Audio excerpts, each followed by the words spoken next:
Roll out.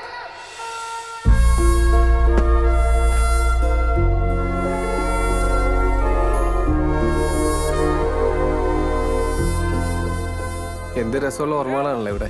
എന്ത് രസം? അനക്കുള്ള രസമായിരിക്കും, എനിക്ക് അത്ര രസമൊന്നുമില്ല. ചിരിക്കില്ലെങ്കിൽ സാധനം കാണിച്ചേ. NCC സ്റ്റെപ്പിന് ഒരു മാറ്റമില്ല. പരേഡ് സാവധാൻ, പരേഡ് വിശ്രം. NCC മാഷിനും യാതൊരു മാറ്റമില്ല. പഴയ ചുറുകൾക്കൊക്കെ അതുപോലെ തന്നെ. ആ നല്ല ചുറുകൾക്ക് ഉണ്ടാവും. എന്റെ വീട്ടിലെ പശുവിന്റെ പാല് കുറെ കമ്തിയുണ്ട്.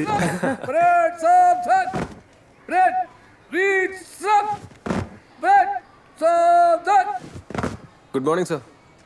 ആ ഷെഫീക്ക എപ്പോ ഒന്ന്? ഞാൻ കുറച്ച് ദിവസമായി. എന്തിപ്പോ തന്റെ റാങ്ക്? ഇപ്പൊ ക്യാപ്റ്റനാണ്. അടിപൊളി. അപ്പൊ ഞാൻ സല്യൂട്ട് ചെയ്യണല്ലോ. അയ്യോ സാർ, എന്താ കാണിക്കുന്നത്? യോഗയിലാണ്ട് ഇപ്പൊ ഇല്ല സാറ് എന്നെ സല്യൂട്ട് ചെയ്യുന്ന വന്നെ. അല്ല ഞങ്ങര ഇപ്പൊ നിന്റെ പശുക്കളൊക്കെ എന്ത് ചെയ്യുന്നു? ആയിട്ടങ്ങളെ തച്ചാണ്ട് കൊന്നാഞ്ഞി. ഓ നന്നായി. അല്ലെങ്കിൽ ആയിട്ട് ആത്മഹത്യ ചെയ്തേനെ. ആ രണ്ടാളെന്താ ഇവിടെ? ഇവന്റെ ഒരു കാര്യത്തിനാ ഇവിടെ പഠിപ്പിക്കുന്നൊരു എന്റെ അളിയനെ കാണാൻ വന്നാ. ആ ഉമ്മർ സാറ് സ്റ്റാഫ് റൂമിനുണ്ട് ചെല്ലേ. ശരി സാർ. ആ ഷഫീഖെ, ഞാനൊരു കാര്യം ചോദിച്ചോട്ടെ. നമ്മുടെ കുട്ടികളെ ഞാനൊന്ന് അസംബ്ലി ചെയ്യിക്കാം. അവർക്കിതൊരു റയർ ഓപ്പർച്യൂണിറ്റി അല്ലേ? ഈ ഗ്രൗണ്ടിൽ മാർച്ച് ചെയ്തിരുന്ന ഒരാൾ ഇന്ത്യൻ സേനയിൽ ക്യാപ്റ്റനായി ഇവിടെ വരുമ്പോൾ അതിന് എനിക്കും ഇല്ലടോ ഒരു അഭിമാനം. കുട്ടികളോട് രണ്ട് വാക്ക്, അവർക്കതൊരു മോട്ടിവേഷൻ ആവും. നീ അത് എടുത്തു കൊടുക്കണം. ശരി സാർ. ഓ ലൈൻ തട്ട്.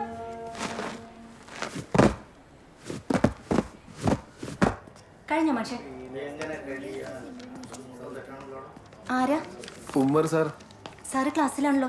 ഉമ്മർക്കാണ് ഈ വീട്ടിൽ നിന്ന് കാണാനല്ലേ. ഉമ്മ കണ്ട 9 ടീച്ചർ പറഞ്ഞാലെന്താ? HMന്റെ റൂമിലാണ്, കുറച്ച് കഴിയും വരാൻ. ശരി, താങ്ക്സ്. അല്ല, ഉമ്മർ സാറിനോട് ആര് വന്നൊന്ന് പറയണം. ഇത് ഉമ്മർ സാറിന്റെ അളിയൻ. അളിയൻ വന്ന് പറഞ്ഞാൽ മതി. NCC മാഷിന്റെ അടുത്ത് പോകാം. എന്തിന് വെടിയുള്ളതാണ്? ഒരു പട്ടാളക്കാരന്റെ പ്രയോറിറ്റി അവനോ അവന്റെ കുടുംബമോ അല്ല.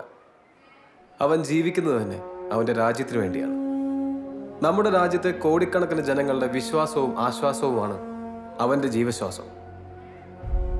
നിങ്ങളെല്ലാം പട്ടാളക്കാരാവണം എന്നല്ല ഞാൻ പറയുന്നത്.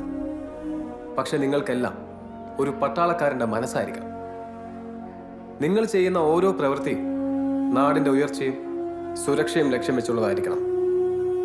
വെട്ടിപ്പിടിക്കാൻ നമുക്ക് വലിയ വലിയ സ്വപ്നങ്ങളുണ്ടായിരിക്കണം. നമ്മുടെ രാഷ്ട്രത്തിന്റെ ഭാവി നിങ്ങളുടെ കൈകളിലാണ്.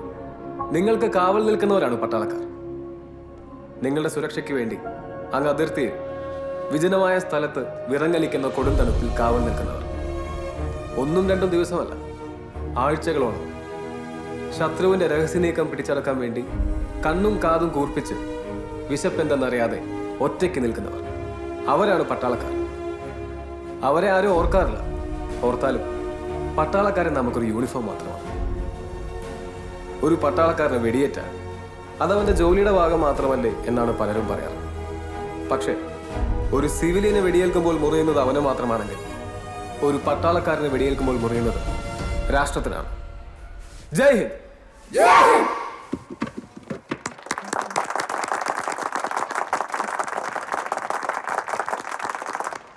ടീച്ചറെ, എന്താ മാഷേ? ഷഫീഖിനെ കണ്ടോ? ഇല്ലല്ലോ. NCC സാറിന്റെ ക്ലാസ്സിലുണ്ട്. പാവം, മാഷ വെടി കൊണ്ട് ചാവാറായിട്ടുണ്ടാവും. വാ നമുക്ക് കാണാം. കഴിഞ്ഞു. ഇനി ഈ ബൂട്ടിന്റെ ചവിട്ടൊന്നും അധികമില്ല. റിട്ടയർ ആവാറായി. പിന്നെ നീ ഇപ്പൊ പിള്ളേരെ മാത്രമല്ല, എന്നെ ഒരുപാട് കാര്യങ്ങൾ പഠിപ്പിച്ചു. ആണോ? ഗൗരിയെ വിളിച്ചത്. ശാലിനിക്ക് എന്തോ സുഖമില്ലാണ്ട് ഹോസ്പിറ്റലിൽ അഡ്മിറ്റ് ആയിട്ടുണ്ട്. പെട്ടെന്ന് നിങ്ങൾ ചെല്ലാൻ പറയുന്നുണ്ട്. മാഷേ, ശരി.